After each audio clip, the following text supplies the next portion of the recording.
All right, so at this point, we're practically done with chapter 19. We've got a little bit more to talk about, but we're going to cap it off pretty quickly this morning. And it is going to be time to talk about taking tests. So I think the plan is that I'm going to send the exam up and have it go live on probably Thursday. I might do it like Wednesday night at midnight, but it'll go live then, and it will probably be due Friday night at midnight. So it'll probably give you between 24 and 48 hours to take it. Um, if for those of you who didn't have my class this past semester and don't know how the exams are going to work, the structure will be a little different from what you're used to in a ground-based class. You'll have a number of questions. I think last semester the exams ranged from 5 to 8 questions, but some of those are going to be conceptual in nature or open-ended, not unlike the multiple choice questions that I would have during a regular semester. So they're not all full problems. A lot of them are things you can answer without doing a lot of math. And what's going to happen is the exam will go live. You'll take the exam, and the exam itself will be timed. You'll have 2 hours to take that exam. And then after you're done, what you will do is, since the exam is going to be delivered in Canvas the same way that a homework question would, all it can really capture is like a numerical answer. But that's not great for an exam because I like to be able to award partial credit. So what you'll do is you'll scan and upload a copy of your work as a separate sort of connected assignment. And that's where your grade will come from, is the partial credit stuff in your work. That partial credit stuff is going to have to be uploaded after you finish the exam. And, because of, it takes time to do that, I'm going to be fairly liberal about my acceptance of that. But it needs to get uploaded usually within about 10 or 15 minutes after you've finished the 2-hour exam. If there is some reason that you can't upload that work within that 10 to 15 minute window, you need to contact me immediately. And I mean immediately. The Google Voice number on my my syllabus might be the way to go for something like that, because that's a really big deal. I had a student last semester who took an exam, and then 15 hours after the exam was over, I get an email from them saying, Canvas was giving me some problems last night, so here's the email of my work. I'm like, no, because I can't accept that 15 hours later, because if everyone else is having 2 hours to do the work and you had 17 hours to do the work, that's not acceptable. It's not fair to those other students. So if there's an issue, I need to know about it ASAP so that I can, rule out any possibility that you're doing anything untoward. But that'll be the way that'll work. And I'm giving you a window to take the exam just because I know everybody's schedules are different during an online class. You can't necessarily sit down at a particular time. I will probably require the lockdown browser because we do have an issue with cheating on exams. So I'll give you more information on that later in the week after I've kind of gone through a dry run with the tech to make sure that I know how it's going to work. I haven't delivered an exam like that before. I'll probably also post a kind of test the browser experience, like ungraded assignment, basically, so that you can go in and make sure that it works on your end, so that you can do it on a stupid assignment that doesn't count for anything, rather than do it on the exam and have it not work properly and then not be able to take the exam. So I'll give you like a troubleshooter, like test assignment, just to make sure things are working properly with your tech before you commit to taking the real exam. But that'll happen later in the week. But by the end of the day, we'll finish up chapter 19, and we'll be moving on to chapter 20. Chapter 20 will not be covered on the exam, just chapter 18 and 19. All right, so in chapter 19, there's one section of that chapter that we haven't talked about in class, and that's section 19.7, and that's about the energy stored in a capacitor.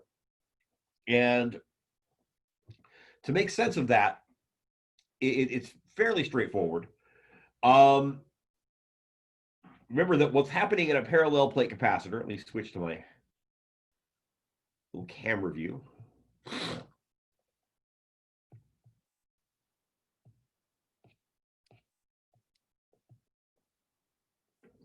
So in a parallel plate capacitor, what's going to happen is you've got these two parallel conducting plates, and you've loaded up one plate with a bunch of positive charge, and you've loaded up the second plate with a similar amount of negative charge. And what's going to happen is it takes energy to make that happen, right? It takes energy to crowd all these positive charges next to each other. It takes energy to crowd all these negative charges next to each other. It required energy to charge this capacitor up in the first place. And what's going to happen is if you were to allow the charge to leave that capacitor, maybe I connect this plate with a wire to the other plate, well, what's going to happen is those positive charges are going to go flowing through that conducting wire until they get to these negative charges, and they'll cancel them out, right? As these charges are moving, however, you're going to be able to accumulate some amount of work. In other words, the energy that it took to put those charges on the capacitor to begin with, you're going to be able to get it back as they roll downhill to cancel out those negative charges. And that's how we end up using capacitors to power devices, which is going to be the subject of the next two chapters. The question is, how much energy is stored there? How much energy would be required there? And to make sense of how much energy you've got stored up there, I want to think about the relationship between the electric potential, V, and the electric potential energy, U. Right? We defined the electric potential energy, U, for 2 point charges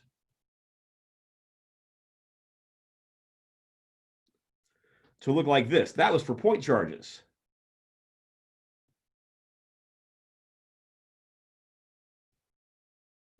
Now, the potential energy, if you were to write a potential energy formula for this pair of parallel plates, it would be something more complicated than this, right? This is just a special case, but there would still be some sort of like expression that you could use to talk about the electric potential energy of these two parallel plates. We just can't really write it down super easily. However, if we knew what that expression was, we know that it's related to the electric potential because the definition of electric potential is whatever the potential energy is divided by Q. Right, this was the definition of electric potential.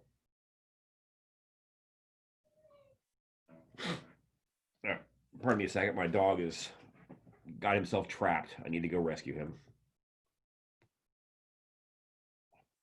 Stupid dogs.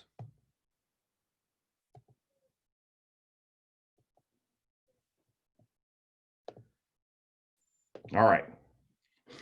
So we know that the electric potential is related to the potential energy. So if we could write an expression for it, it would certainly be related to the potential difference or the voltage across these two plates.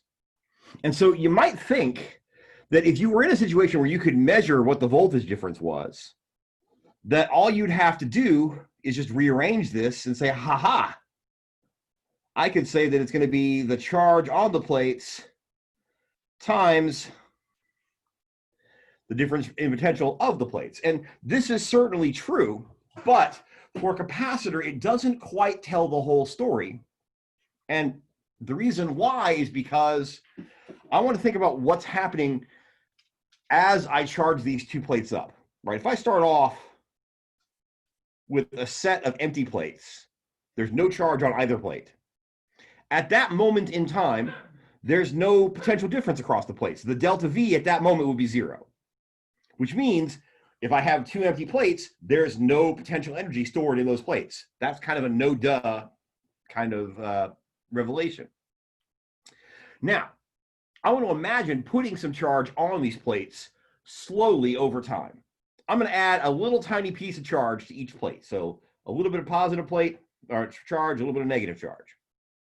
Now, once I add those small amounts of charge to those two plates, delta V is no longer zero. This has gotten bigger than zero, and it's therefore going to take me a little bit of energy to make that happen. Let's add some more charge. Take another piece of positive charge and negative charge. Now, what's going to happen is when I add that second little bit of positive charge, it's got to fight against the charge that's already there, which means it's going to take me more energy to put the second bit of charge on these plates than it did for the first charge to go on the plates. When I add yet another piece of charge, this piece of positive charge has to fight both of the positive charges that are already there. This negative charge has to do the same. So what's going to happen is the amount of charge that I put on there means that every additional piece of charge is going to take a little bit more energy to add. That means the delta V is going to get larger and larger and larger each time. And in fact, if you were to do a plot of like what the voltage difference is across the plates as a function of how much charge I've added, when there was no charge, delta V was zero. When there's a little bit of charge, delta V was a little bit bigger. When there's a little bit more charge, delta V was bigger. And in fact, that relationship would end up being linear. And even better, the slope of that line, since the definition of capacitance was Q equals, or C equals Q over delta V. Oh, look at that. If I rearrange this to delta V equals Q over C, well, this is like my Y. This is like my X, which means that my slope would be 1 over C. Pretty neat. So blah, blah, blah. I'd have a straight line. The slope would be 1 over the capacitance. We've seen that kind of stuff in lab all the time. But the reason I bring this out is that it turns out that the amount of energy it takes will end up being the area underneath this curve. No matter how complicated that curve was, it would always be the area underneath it. And if you want the area underneath this curve, that curve is a triangle. And the area of a triangle is 1/2 base times height. So it turns out that this doesn't tell the whole story, because the Q that we're using is not the Q at any given moment, but it's the Q at the very, very end of the charging sequence. We often differentiate that by making Q be a capital Q rather than a lowercase q. The lowercase would be the charge on the capacitor at a particular moment in time as it changes, whereas capital Q would be the charge at the end of that time. Either way, the potential energy of a capacitor is going to be 1/2 the base, which is Q, times the height, which is delta V. And this is the final form. That 1/2 factor, you wouldn't have gotten it from looking at just this. You have to think about what happens while you're charging up, or you miss it. It's very critical. Neat. That's pretty cool. So this will tell me how much energy is stored up in those charged up capacitor plates if I know how much charge is on them and what voltage I have across them. That isn't the whole story, though. And the reason it's not the whole story is because if I was just looking at this expression and I asked you, one of those questions that I constantly ask you guys, like what would happen if I were to take this capacitor and hook it up to a battery that was twice as big? I go from a 6-volt to a 12-volt battery. What would happen to the energy stored? Right. Well, if I'm just looking at this formula and I'm not thinking very carefully, I might think, well, if I make this number twice as big and I keep this number the same, well, then U would become twice as large. So you might think that doubling the size of the voltage would also double the size of my potential energy. But unfortunately, that's wrong. And the reason that it's wrong is because of the assumption that I can double what this is while not changing Q. That won't happen. The only way that I can change the voltage across my capacitor plates is by also increasing the charge on those capacitor plates. As the charge goes up, the voltage goes up. And what that means is that I can't independently change one or the other. I have to end up changing them both together. How are those two things related? How are Q and V related? Definition of capacitance. So, what if I were to take this expression, rearrange it, and solve it for Q? If Q equals C times delta V, then I can take this expression for delta V, replace the Q over here with it, and I'll get another expression. I'm going to have C delta V for Q times delta V, so delta V squared. So a second expression, which is just as true for the energy stored in a capacitor, would be 1/2 C times delta V squared. Neat. Of course, I could have gone another way with it. Remember, here I solved this for Q. What if I had instead solved that for V? I could say that delta V is equal to Q divided by C. If I then replace delta V in this original expression, I'd have 1/2 times Q again. That's Q squared over C, or U equals Q squared over 2C, if I rearrange all that. And so what's going to happen is the energy stored in a capacitor can be written in 3 different ways. Which of those 3 ways would be useful to me? It's going to depend on my situation. And in fact, what you would end up doing in any situation is you look at what information you know to determine which of these is going to get me to the answer with the least amount of work. If I tell you I have 2 100 microfarad capacitors that I've charged up to 100 volts, well, I just told you what C was. I told you what V was, but I haven't told you anything about how much charged on the plates. Now, if I know what C and V are, I can always put in C and V and solve for Q, but that's extra work I don't need to do. If I'm just looking for the energy stored in those 2 capacitors, if I know C and I know delta V, I can use this expression and find U from that. But I could have phrased the question to you differently. I could have told you, hey, I put 100 microfarads worth of charge, that's Q, on a 100 microfarad capacitor. How much energy is that? So there, I've told you Q and I've told you C, but you don't know the voltage drop. Now, again, if you know Q and you know C, you could solve for delta V, but that's extra work. Instead, I could go straight to here, plug in for Q, plug in for C, and now I know U. Right. If I told you instead, I've got some capacitor, but I'm not sure how big the capacitor is, but I do know that when I put 100 microcoulombs of charge on it, I get a voltage of 120 volts. I've told you Q, I've told you V, aha, I can find U. I could have always figured out what C was based on those two values, but unless somebody asked me about it, there's no reason to. And that's the idea. Now, why would I need to know the energy stored in a capacitor? There's all sorts of reasons, right? It could be that you're using your capacitor like a power source, not too dissimilar from a battery. The textbook example, literally, it's in your textbook, is those little portable defibrillators that you use in ambulances, right? You see them on TV shows all the time. They'll charge up their little 2 paddles to 400 joules, and then they'll apply it to the guy's chest because he's in cardiac arrest, and they'll shock him. Right. Well, what those 2 little paddles are, they're capacitor plates, right? Plate 1, plate 2. And what's going to happen is they're charging up the 2 plates so that the potential energy stored in them is whatever it is. And by knowing how much voltage to increase them to, you'll be able to figure out how much energy you're delivering to the patient. And that's exactly what's happening. So that's sort of where you guys who might be destined to go to medical school might care about this kind of process.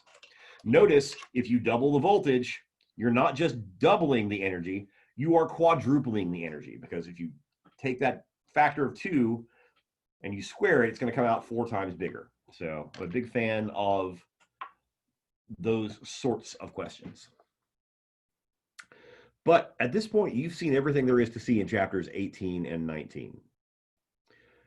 So before I move on to bigger and better things, are there any questions about homeworks that you are particularly vexed by?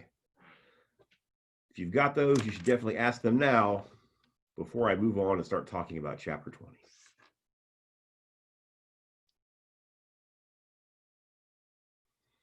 One 1,000, 2 1,000, 3 1,000. All right. So I am taking that to mean one of two things. Either one, nobody started the homework, or two, its homework is so easy that you're just blowing it all away and you're all going to get A's in this class, and I'm super excited for that. I hope that's the case.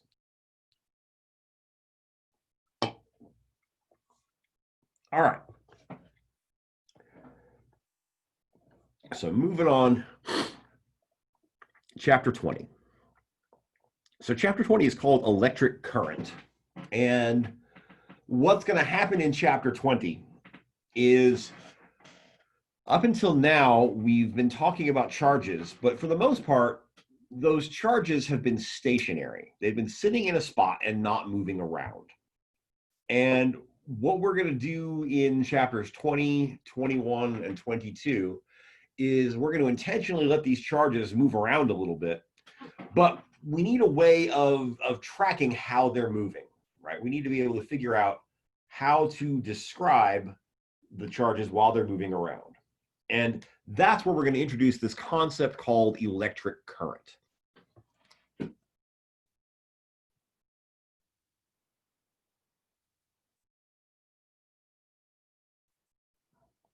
Right. Now, for historical reasons, and I don't really know why, electric current is going to be denoted with the letter I. Why I don't know. C was used for capacitance. We can't reuse it, I guess. And the way we're going to define current is the rate of change of charge. So it's delta Q over delta T. Now, to see how that's going to work, let's imagine that I've got a big slab of some kind of metal. And as a piece of metal, it's electrically neutral, but the charges can move around very, very easily. So imagine that I'm going to divide this into 2 halves. On the left side of this dotted line, Max, did you go upstairs again? No, okay, cool.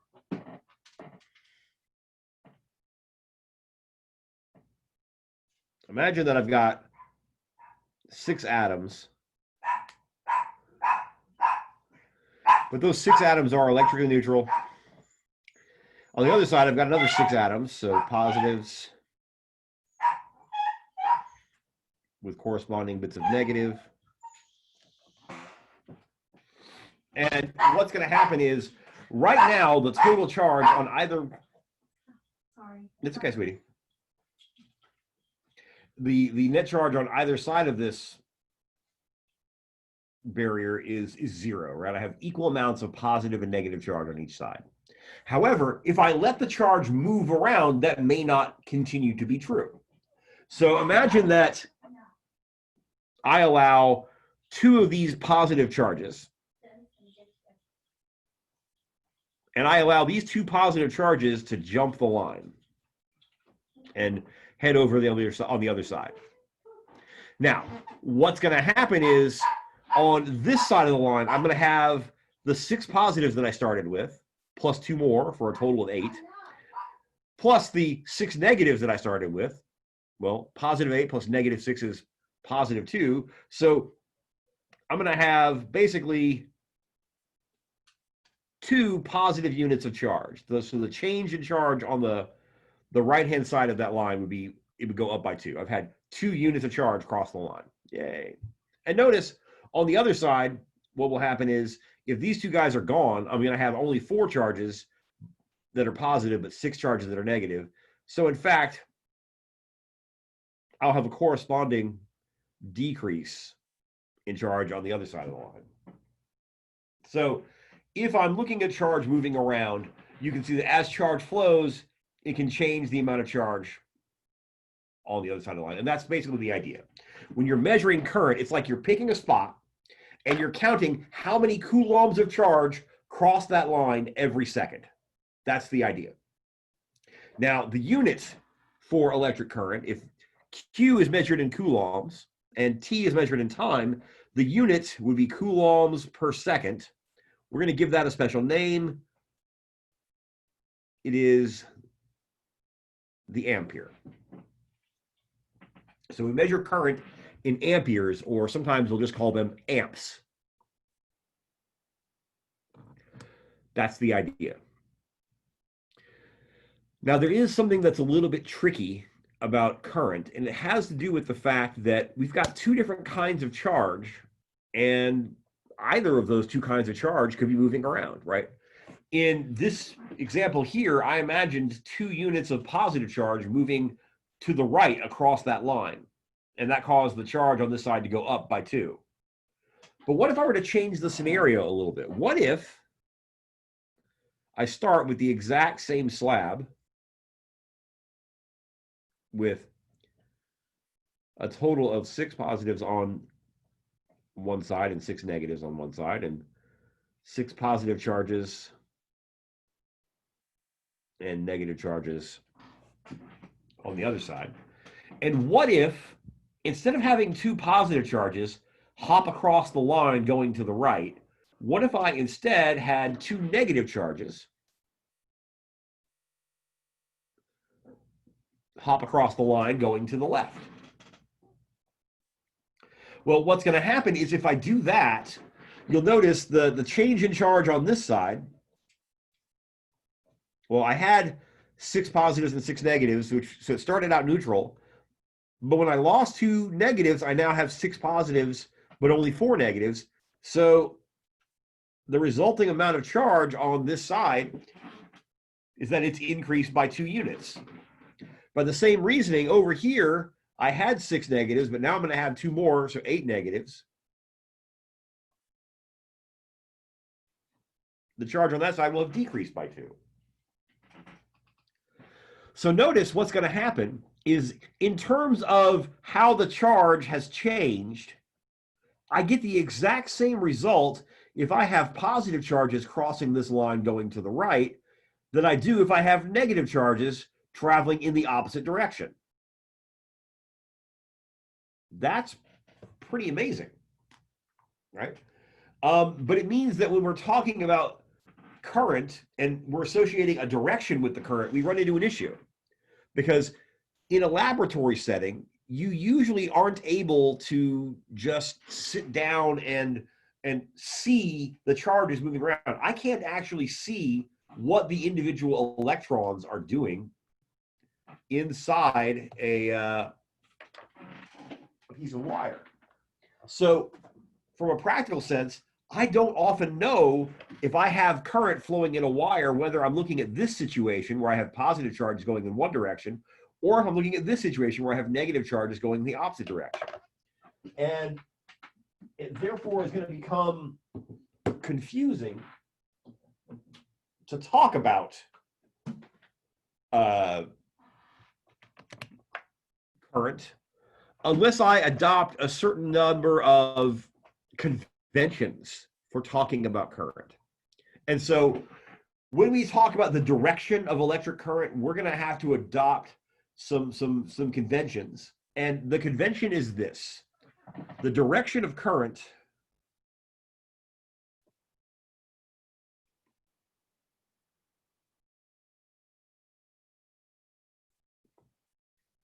is the direction that positive charges are assumed to flow.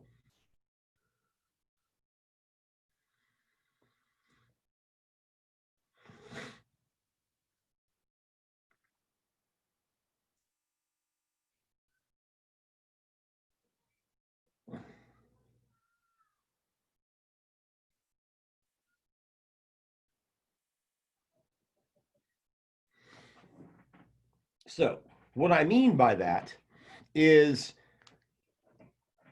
if I'm looking at this first case, right? I have positive charges traveling to the right. I would say that in this case, I have current traveling to the right. However, I get the same result if I have negative charges traveling to the left. So if I really did have this case here, I would still say I have current to the right. So when we're talking about current, if I say there's current going to the right, you could imagine that it's positive charges going in that direction, right? That's the idea. If I have positive charges traveling to the right, that would be current traveling to the right. But in reality, it might be that I have negative charges traveling the opposite direction of the current. Could be either case. Either one of these things may be true, but we always kind of assume that we're talking about positive charges, not negative charges. Now, that might seem like it's sort of weird and arbitrary, right? It might seem, in fact, even a little bit wrong if you think about it, because we know a lot more about electric charge now than we did when we adopted that convention. And we know that what happens inside a wire is you've got these atoms, right, that are positive, and the atoms are big and heavy and they don't move around very much. They're in a solid, they're stuck in a lattice and they kind of just wiggle around but don't move very far. But the electrons inside that piece of metal, they're free to hop from place to place to place. So in a wire, we often think about the negative charges doing all the moving and the positive charges just kind of sitting still.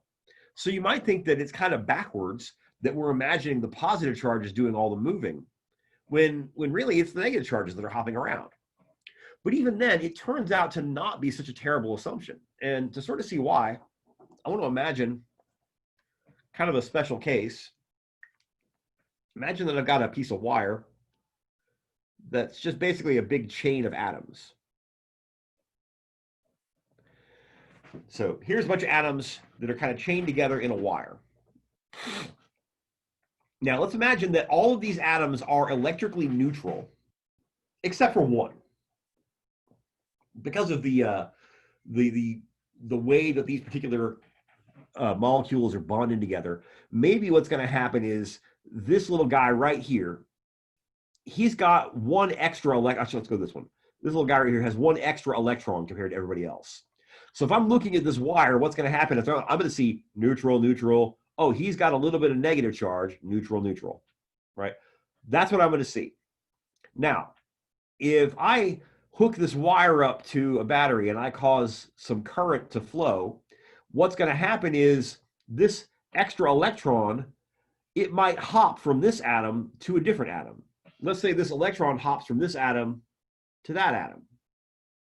Well, what's going to happen is now I've got a negative charge that has moved to the left. Okay.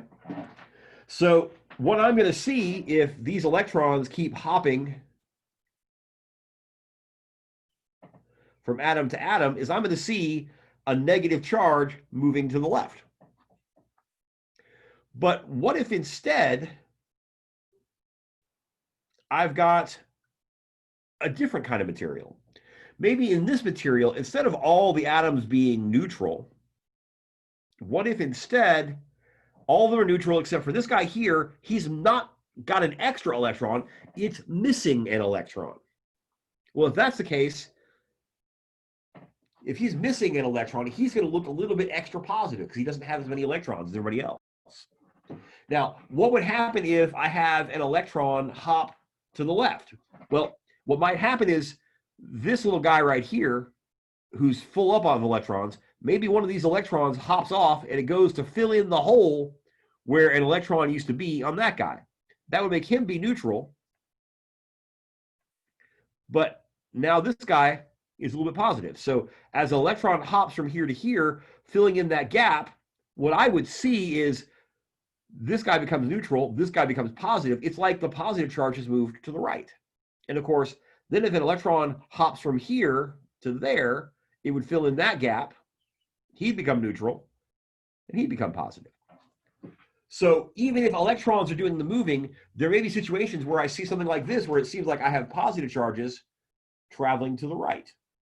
in either of these cases, whether it's positive charges going to the right or a negative charge traveling to the left, the result is the same. I would say the current is traveling to the right.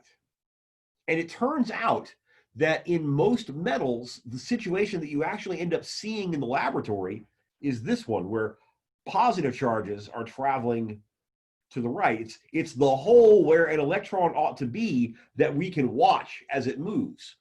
And so in solid state physics, we don't actually talk about electrons per se or negative charges per se. We actually end up modeling the entire process of conduction in metals by talking about charge carriers.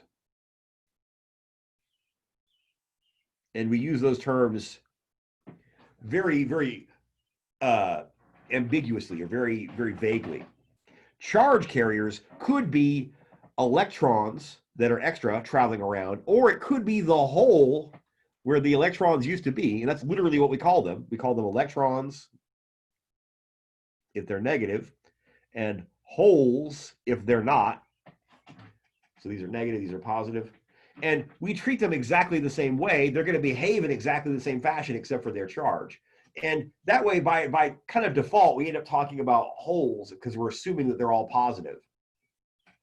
And from a laboratory point of view, it's not going to matter to you guys, right? This nomenclature for current was invented in the late 1700s. We didn't really know about electrons. We didn't discover the nucleus until the 20th century. So that's sort of the reason the nomenclature looks a little weird and awkward, is because it's developed over time, and we didn't really have all the pieces during those early days. So bottom line is, if you look at a spot, you count how many coulombs of charge go past that spot every second, that's your current. And it's assumed that the current is a flow of positive charges, but you might secretly have negative charges traveling the opposite direction, and that's perfectly cool. Is from the point of view of what you can actually see, they're going to look exactly the same. So it's easier to just assume you're talking about positive charges at all times. How are we doing? Does that make sense?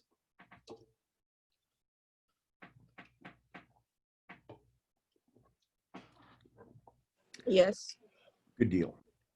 So what we're going to do at this point is I want to figure out how is the electric current related to things like the electric field or the electric potential. There ought to be a relationship between those two things. And your book tends to relegate this to like the last section of the chapter, but I think it makes more sense to do it near the beginning. So we're going to hit it there. And we're going to make kind of a microscopic model of conduction to try to make sense of how the electric field in a piece of wire or the electric potential across a piece of wire is going to be related to the amount of current that flows through it. And to do this, we're going to adopt something called the Drude model.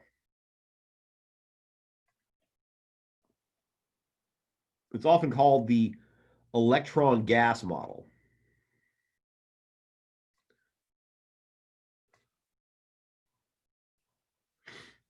Of electronic conduction.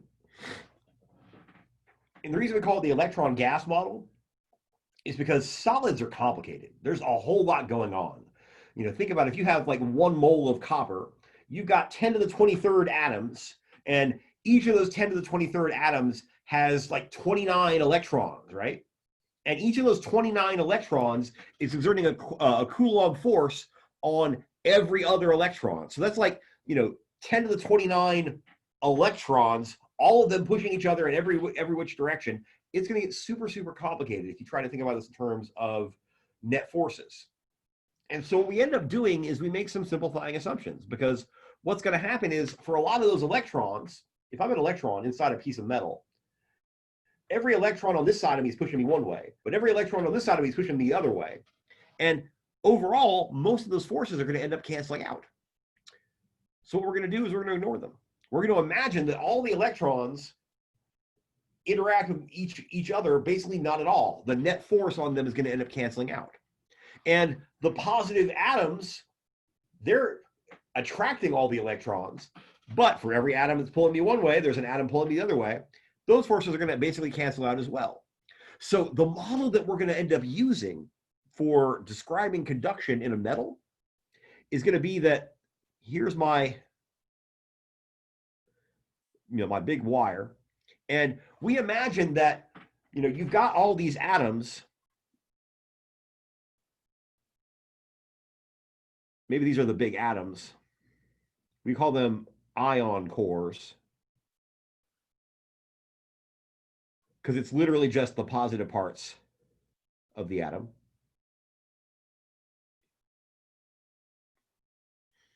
And what's going to happen is they're mostly stationary, and they've got electrons buzzing around them. And some of those electrons are super tightly bound.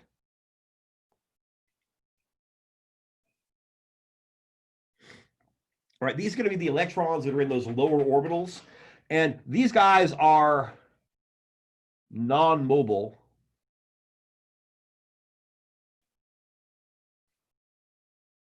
Electrons. And the vast majority of your electrons are going to be those. These electrons are going to be stuck on a particular atom, and they're not going to be able to move around inside the wire. However, there's also going to be some electrons,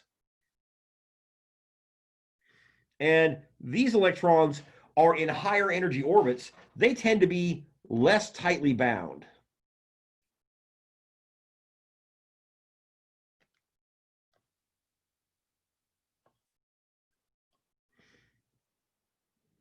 And as a consequence, these less tightly bound electrons, they can hop pretty easily from atom to atom. So they can move around inside the wire and carry electric current. So all your current is going to come from these guys, these little less tightly bound electrons, and none of it is going to come from any of those. However, all the forces end up mostly canceling out. So what we're going to do is we're going to completely ignore all the ion cores and all the non-mobile electrons. And we're going to imagine that these less tightly bound electrons are so less tightly bound that basically they don't even interact at all. They can just float around any way they want. So in this model, we're imagining that all we're looking at are those little less tightly bound electrons, but they're free to move around whatever direction they want. They don't really hit each other. They don't really interact with anybody else. They're just zipping around with random velocities in every possible direction. So these are just our conduction electrons.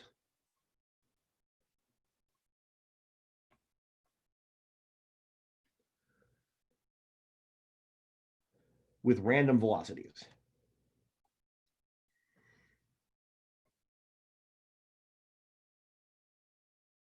Now, if they hit the edge of the wire, they'll bounce off. They might scatter off of each other, but very, very, very small interactions.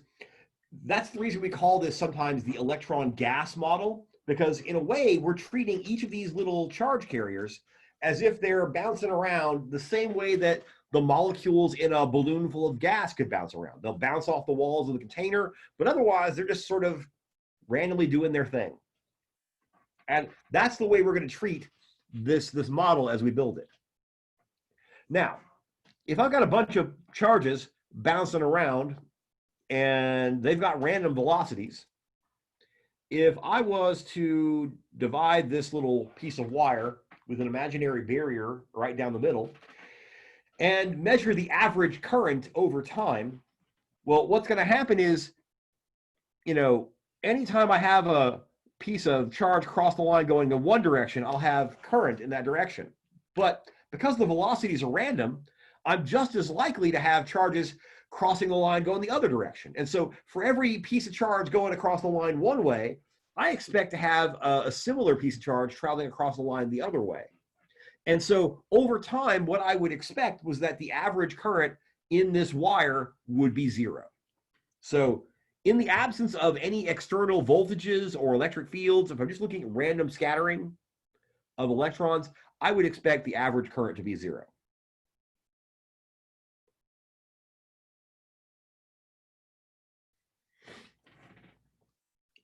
Now, I've drawn in my picture, all these little guys have minus signs. But remember, we're going to be talking about conventional current where we assume we're talking about positive charges.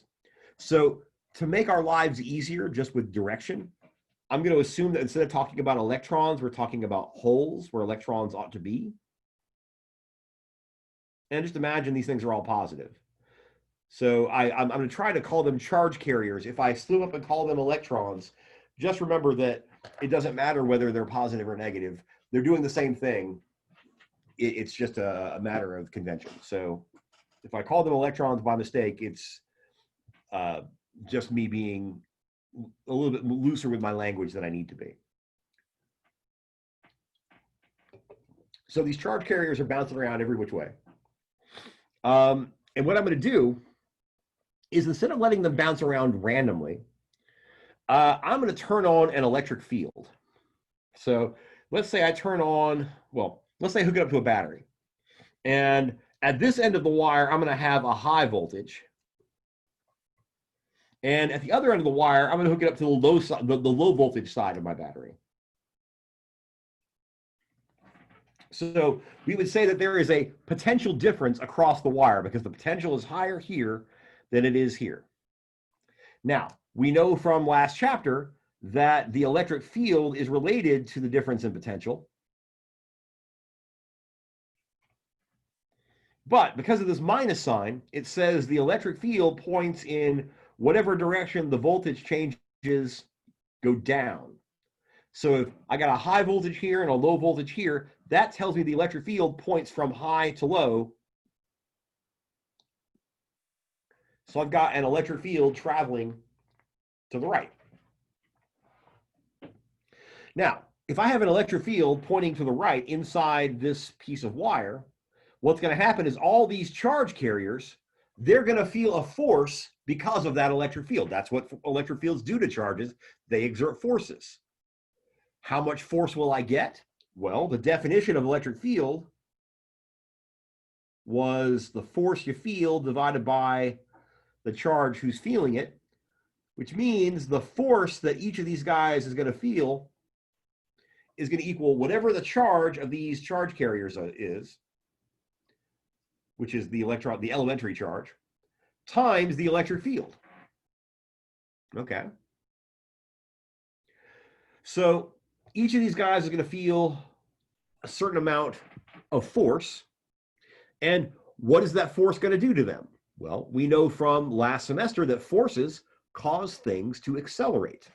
So we know that if F equals ma, and each one of these little charges feels a force equal to QE, that implies that QE should equal ma.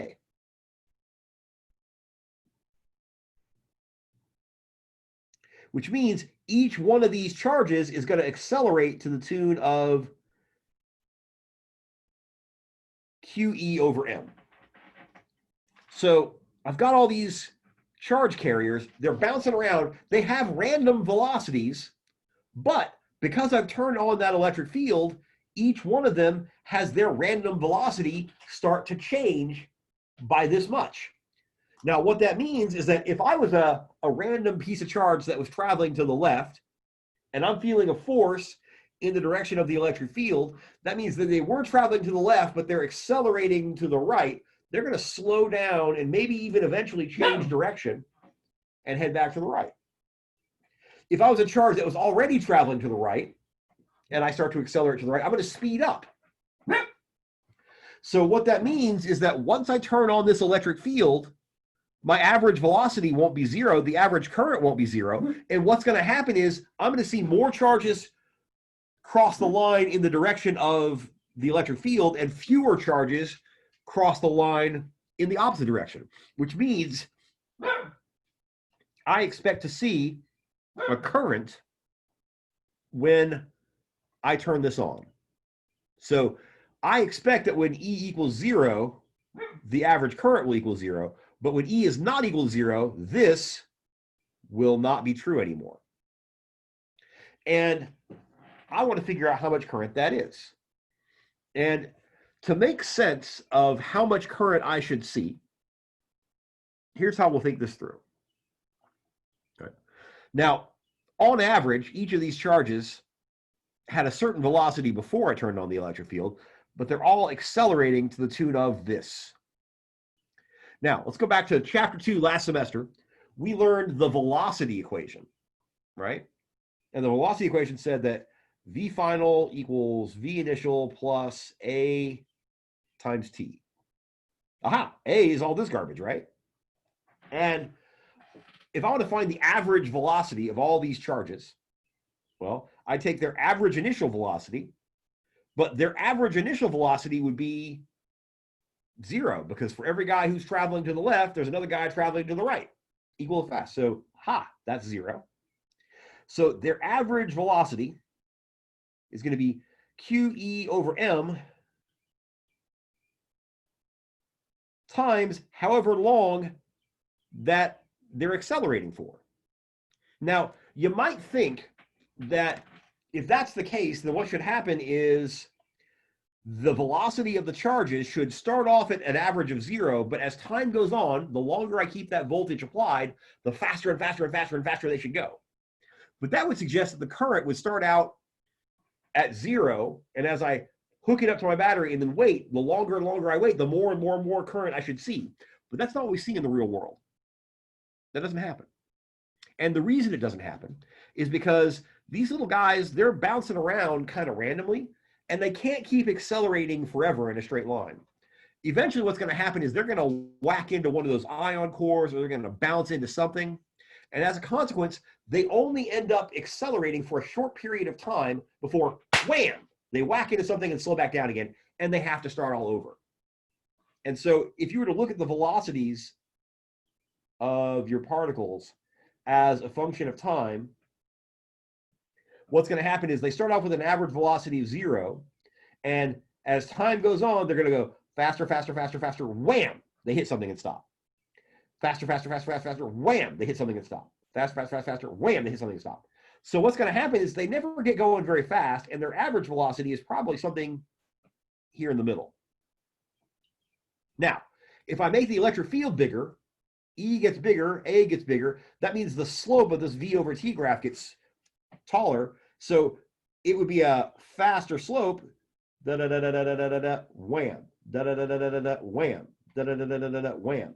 So notice if I make this line steeper, their average velocity tends to be higher. But either way, they're only accelerating for a brief amount of time. We're going to call that brief amount of time the scattering time, tau. And so we're only going to multiply by the scattering time, tau. And the scattering time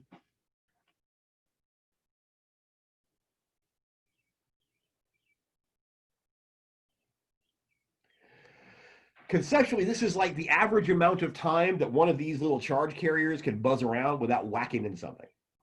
And it's going to depend on the kind of wire you've got. Different metals are going to have different size scattering times, right?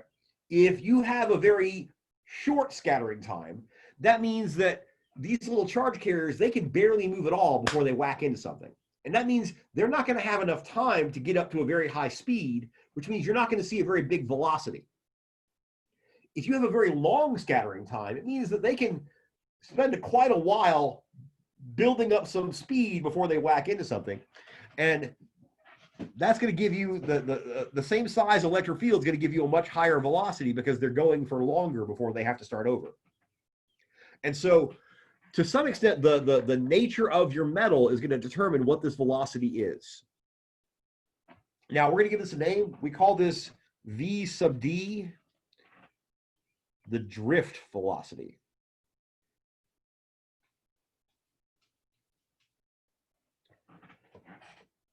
The drift velocity is just the average speed of the charge carriers inside your wire. And again, if there's no electric field, we expect the drift velocity to be 0 because if E is 0, VD is 0. On average, they're not really moving at all. However, if E gets really, really big, the drift velocity will be very, very large. The charges will be, on average, moving quite fast.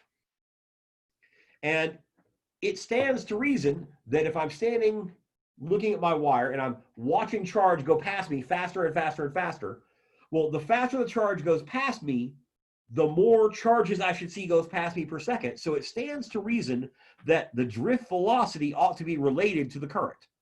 Bigger drift velocity should equal bigger current. The question just then becomes, how much bigger? So let's take this expression and think it through.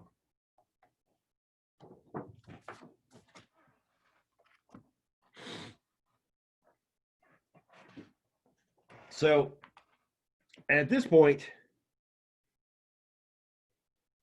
here's my little place that I'm measuring the current across. And I've got all these charge carriers. And on average, they're zipping around now with a drift velocity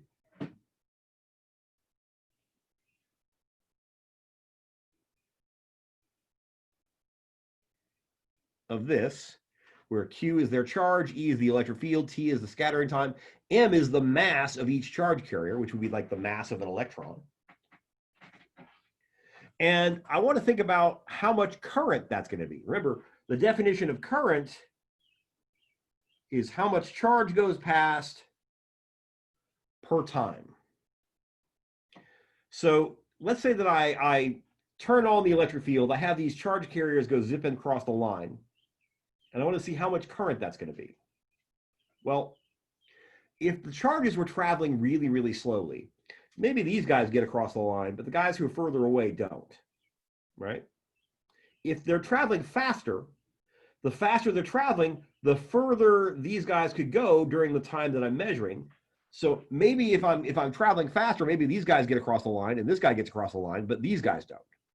So what's going to happen is there's going to be some distance away from this line, and charges that are further away from that line, they're not going to have time to get all the way to the line and be counted if they're not traveling fast enough. So I'm going to call this distance right here delta x. And the idea is that if I measure for t seconds, then delta x would equal just the drift velocity of my charges times however many seconds I'm measuring for.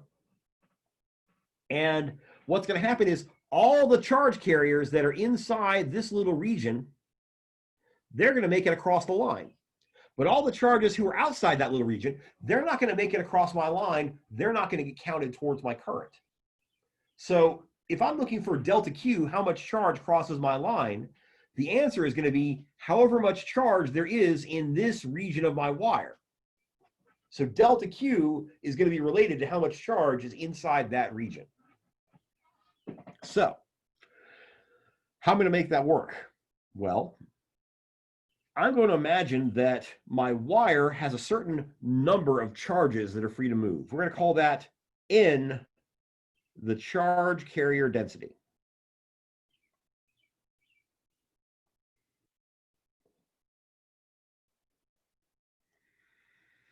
Right?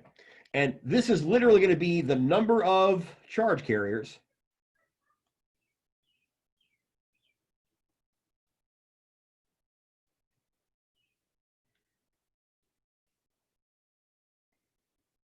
per volume.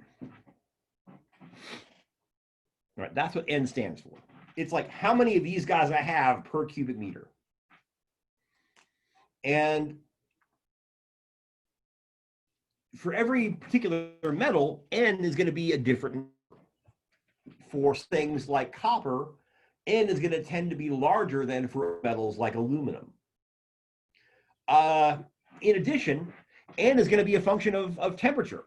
Sometimes what happens is when you heat your wire up, sometimes electrons that are stuck and tightly bound to an atom, they might get kicked up to a higher energy level where now they're free to move around.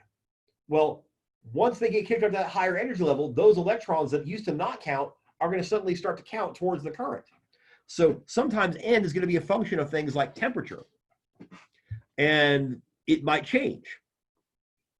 But for our case, or for our purposes, all that matters is this is a number that we can measure. And if I'm looking for how much charge crosses this line, well, that should be the number of total charges in this volume or this region times the charge of each thing. So I could say that the current would be delta Q, which is going to be the number of charges per volume times the volume of this region. Well, the volume of that region is going to be the cross-sectional area of the wire, the area of this little circle, times delta X. So again, I have charges per, the number of charges per volume times a volume. So right here, this is the number of charges that I have in this region. If I multiply that by the charge of each charge carrier, this is the delta Q. And of course, that's going to be divided by how many seconds I measure for. If I measure for a longer time, then these guys have more time to get counted. So this volume would be larger. Oh, but wait a second. Delta X was VD delta T.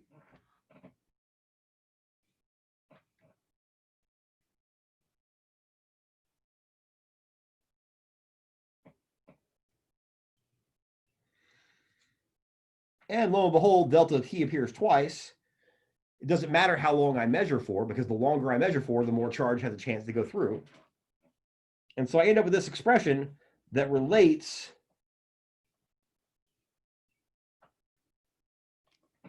the amount of current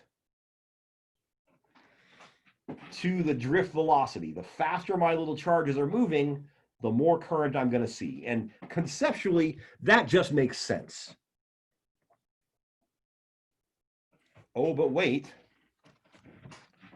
Because didn't we say a minute ago that the drift velocity was related to all this stuff? Let's take all this stuff, replace the drift velocity in this expression. And so I'm going to end up with the current equaling NAQ times the drift velocity, which was QE tau over M. Oh, look, Q appears twice. So I've got NQ squared A tau. I'm going to write E out to the end for reasons that will become obvious in a minute, over M.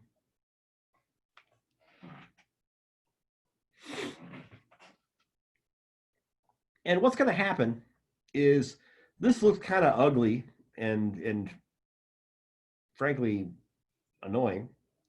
But there's something that I notice, right? For any piece of wire, right, E, that's the electric field that I'm turning on. I can control how big this is. I could even control how fat I make my wire, right? This is about the particular piece of wire that I choose. But N, that's going to depend on what kind of metal my wire is made out of. Once I pick a piece of copper, N is whatever I get. Q, I can't control that. M, I can't control that. The scattering time, that again is going to depend on whether I've got copper wire or gold wire or aluminum wire. So this and this I can control on my own. The other stuff is going to be dependent upon the nature of my material. So what we often do is we'll rewrite this expression in a way that's a bit more compact. And I'm going to take all this garbage here and lump them together. And I'm going to say that NQ squared times the scattering time divided by M, I'm going to call this sigma, the conductivity.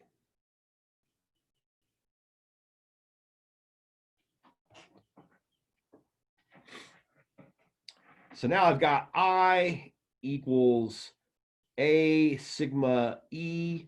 And in fact, traditionally what we'll do is we'll divide A on both sides, have I over A equals sigma E. And this we give a name. We call it J, the current density.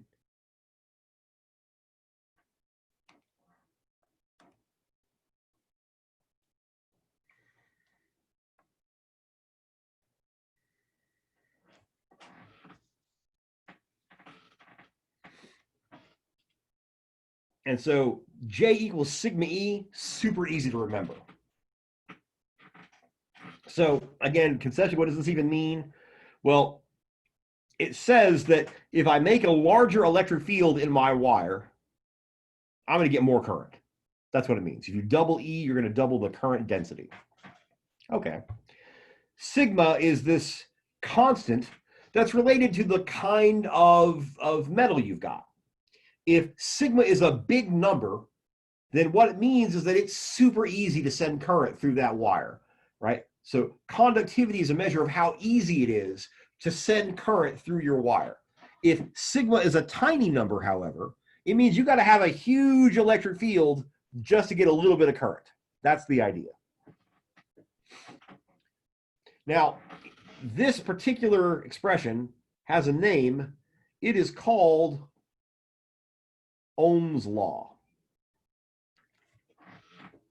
However, most people, when you ask them what Ohm's law is, they're not going to tell you that it's J equals sigma E.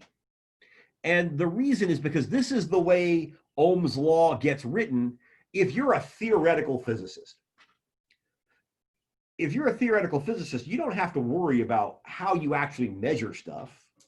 Not a big deal. You just imagine that you measure it. It's a theoretical kind of imaginary exercise in your head. So this is great if you're a theoretician and you want to think about, problems involving electric fields, but it's less useful if you're an experimental physicist or an engineer, because if you're one of those, then you want to think about things in terms of how you would actually build an experiment in your lab, or what kind of things you might actually measure in a laboratory. And this expression sucks if you're an experimental physicist like myself, because in a laboratory, we don't have electric field meters. I can't measure E directly. I don't have current density meters. I can't measure J directly. Can't do it. Instead, in a laboratory setting, I could measure the current. I got ammeters. I have things that can measure current. So I'd love to have I, not J. And I can measure the voltage. So I'd love to have V, but not E. So I'm going to take this expression and rearrange it a little bit. Let's go back to I over A instead of J. And I've got sigma times E. But I remember from chapter 19 that E is negative delta V divided by D. Now, I don't really care about the sign so much. I'm going to ignore the minus sign. And what's the D? The D is the distance that the voltage was changing over. But in this problem, my voltage was changing from one side of the wire to the other. So the D is just the length of my entire wire. So I'll replace E with delta V divided by the length of my wire. And then let's just rearrange this. Let's get delta V by itself. I'm going to multiply by A, divide by sigma. So I have delta V equals I times L over A sigma. We're going to make one more change here. I'm going to define something new called rho. It looks like a P, but it's not a P. It's a scripty P. It's the Greek letter rho. Every time you call it a P, I die a little inside. But we're going to define this as 1 over sigma. This is called not the conductivity, but the resistivity.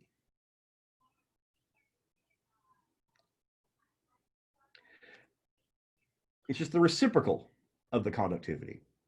If the conductivity tells you how easy it is to send current through a wire, the resistivity measures how difficult it is. It's a glass half full versus a glass half empty kind of measurement. But if I do that, I can now write that delta V equals not 1 over rho, but rho L over A times I. And we're almost done, because this, we're going to give a name. We're going to call it the resistance And what's going to happen is the resistance is going to separate out the rho part, and the rho part depends on the scattering time and the charge carrier density. Those are qualities that are specific to the kind of material you've got. Whereas L and A, those are qualities of the particular piece of wire you've got. So if I have a piece of copper, copper has a particular resistivity because it is made of copper. However, if I have a piece of copper that's long and fat, it's going to have a large length and a large area. That's going to give it a certain size resistance. So two pieces of copper will always have the same resistivity because they're made of copper, but the size and the shape of the wires might mean that they have a different resistance. Resistance is for the particular wire. The resistivity is for that particular kind of wire in general. And if I put all of this together, I finally get a version of Ohm's law that is favored by theory or by experimental physicists like myself or engineers, and that is this. So usually when they say Ohm's law, we write it this way. Only theoretical physicists write it this way. Technically, this is really Ohm's law, and this is just the definition of resistance, but we often call this Ohm's law. It's just another way of writing it. And what it tells me is pretty good. It tells me that for this Drude model of electron conduction, if I turn on a voltage from one side of the wire to the other, the bigger that voltage difference, the more current that I'm going to see. And in fact, according to this expression, if I double how much voltage I've got, I will in turn double the size of the current that I see. The two things will be directly proportional. The resistance ends up being the constant of proportionality that relates the voltage and the current. And for materials that obey Ohm's law, R is going to be a constant given by rho L over A. It's going to depend on the internal workings of your material, that's the resistivity part, and the particular shape of your material, that's the length and the cross-sectional area. So that's pretty groovy, and it's going to help us sort of deal with pretty much everything in the next couple of chapters.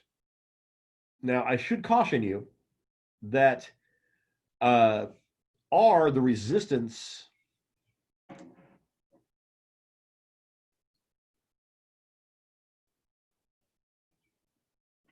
is often taken to be a constant, but for some materials that is not true.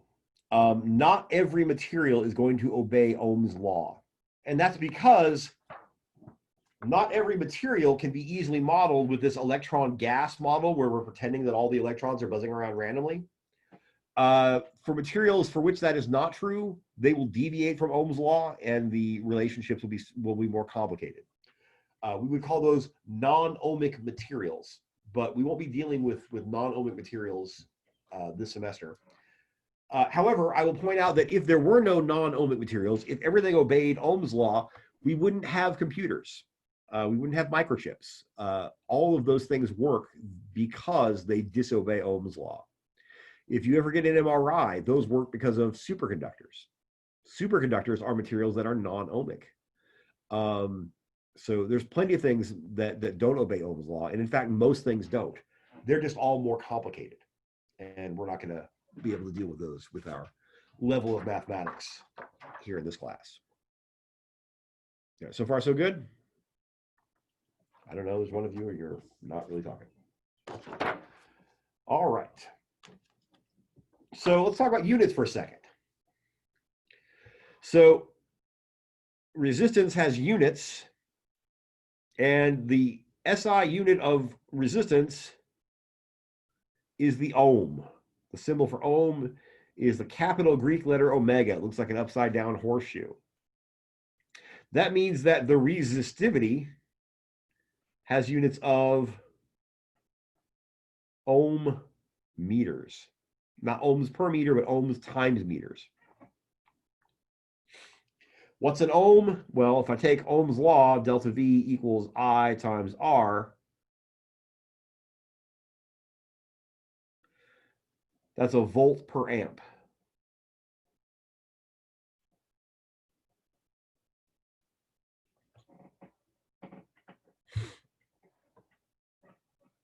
And what's going to happen is, this term, the resistance, is going to be something we'll spend a lot of time dealing with. Please note the definition of resistance is given by that. So the size and shape of your wire can determine how much resistance you've got. Case in point. Imagine I have a piece of wire. And I have this piece of wire starts off with length L. And when I do, I have a resistance of 16 ohms. Now, what I'm going to do is I'm going to take this piece of wire, and one of the cool things about metals is that metals are highly ductile. Ductility means you can take the wire and you can stretch it out and draw out long, thin wires. That's why we make wires out of pieces of metal. So what I'm going to do is I'm going to take this piece of metal and I'm going to stretch it. And I'm going to stretch it out until it is twice as long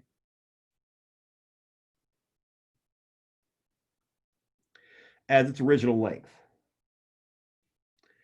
Now, if the original resistance was 16 ohms, I'd like to know what its resistance is going to be now. Now, you might think, well, gosh, Tom, the answer is easy. I just made L twice as big, and the resistance is given by this. So if I make this twice as big, I'll make that twice as big also. Unfortunately, that only tells you part of the picture. Because in this case, what's going to happen is I'm stretching it out, but I don't have more metal than I did before. And so it's kind of like, you ever take like a piece of gum and you stretch it out, it gets really, really thin the more you stretch it. The same thing's going to happen here. As I stretch this out, what's going to happen is, here's a short, fat wire. This is going to be long, but very, very skinny. So here I have a cross-sectional area there, but now when I stretch it out, that cross-sectional area is going to have to be smaller than it was originally. So not only am I changing L, I'm also changing the area. So in order for me to solve this problem, I'm going to have to think carefully about how the area will change when I make it longer. Now, the trick here is realizing that in either case, I got the same amount of stuff, right? I don't have more metal here than I do there. It's just here it's arranged differently. And so if I'm thinking about what's going to stay the same between the before picture and the after picture, one of the things that's going to have to change, stay the same, is the volume. So the volume before has to be the same as the volume after, right? That's got to be true just from common sense. And so if that's the case, how the heck do I find the volume of my original wire? What's the volume before? Well, this is a round wire, and the volume of the cylinder is pi r squared h, where r is little r, not big R, obviously. So the volume before is going to be pi times the original radius squared times the height, but oh, that's just L. I'll call that L1 as opposed to L2, which is double that. Now, what's the volume after? Well, it's going to be pi r squared, but it's going to be the smaller r. So pi times r2 squared over L, or times L2, which is 2L1. So what's going to happen is, if I have the same amount of wire both before and after, the volumes have to be the same. That's going to give me a relationship between what R1 is and what R2 is. Look, The pi's, they're going to cancel. The value of L1 is going to cancel. However, R1 squared should equal 2R2 squared. But that means that R2 has to equal R1 squared over 2 square rooted, or R1 divided by the square root of 2. And math people hate having radicals in the denominator. So to rationalize the denominator, you multiply by square root of 2 over square root of 2. So I have R1 square root of 2. This times this equals this. So, oh, look, that's pretty nifty. Now, why does that matter? Well, when I go back up to here,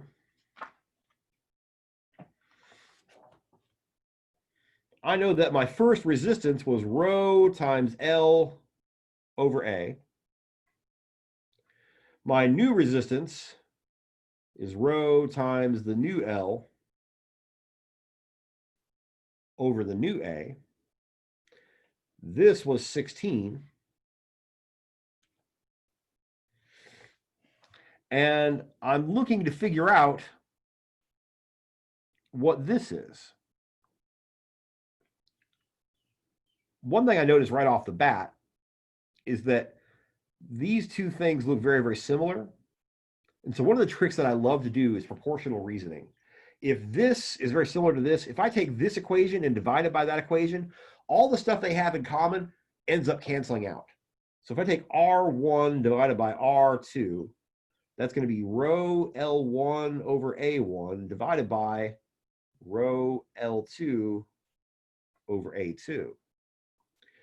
Well, that's the same as rho L1 over A1 times the reciprocal of the denominator, which is A2 over rho L2.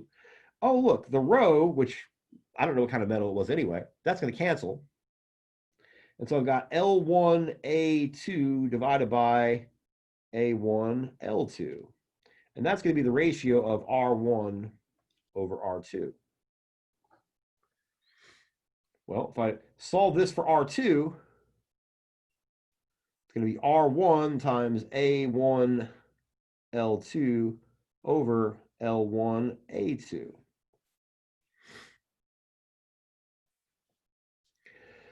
Wait a second. What was A1? A1 was pi R1 squared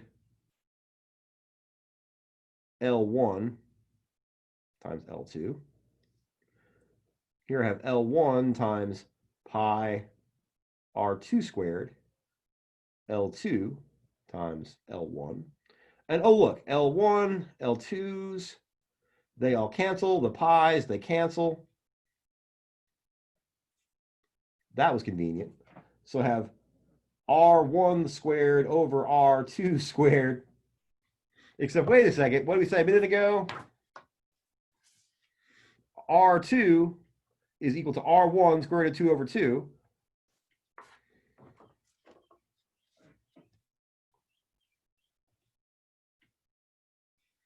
So I have R1 square root of 2 over 2 squared. And oh, look, when I square all this, I've got R1 squared over R1 squared. The square root of 2 over 2 squared is 1/2.